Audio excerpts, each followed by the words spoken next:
আবৃত্তি করছি কবি আবু হেনা মোস্তফা কামালের লেখা কবিতা ছবি। আপনাদের সবার জন্যে এই উদার আমন্ত্রণ। ছবির মতো এই দেশে একবার বেরিয়ে যান। অবশ্য উল্লেখযোগ্য তেমন কোনো মনোহরী স্পট আমাদের নেই, কিন্তু তাতে কিছু আসে যায় না।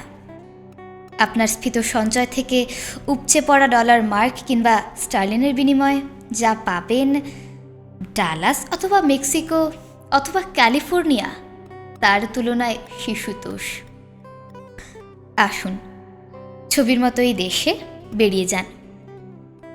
রঙের এমন ব্যবহার, বিষয়ের এমন তীব্রতা আপনি কোনো শিল্পীর কাজে পাবেন না।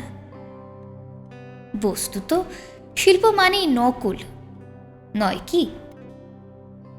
অথচ দেখুন, এই বিশাল ছবির জন্য ব্যবহৃত সব উপকরণ অকৃত্রিম।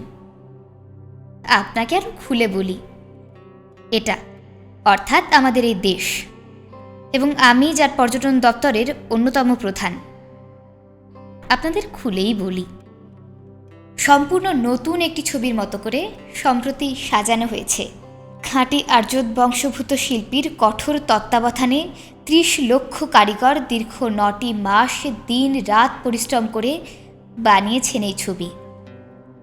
এখনও অনেক জায়গায় রং কাঁচা, কিন্তু কি আশ্চর্য গাঢ় দেখেছেন? ভ্যান গগ, যিনি আকাশ থেকে নীল এবং শস্য থেকে সোনালি তুলে এনে ব্যবহার করতেন, কখনো শপথ করে বলতে পারি এমন গাঢ়তা দেখেননি। আর দেখুন, এই যে নরমুণ্ডের ক্রমাগত ব্যবহার, ওর ভেতরেও একটা গভীর সাজেশন আছে। আসলে ওটাই এই ছবির, অর্থাৎ এই ছবির মতো দেশের থিম।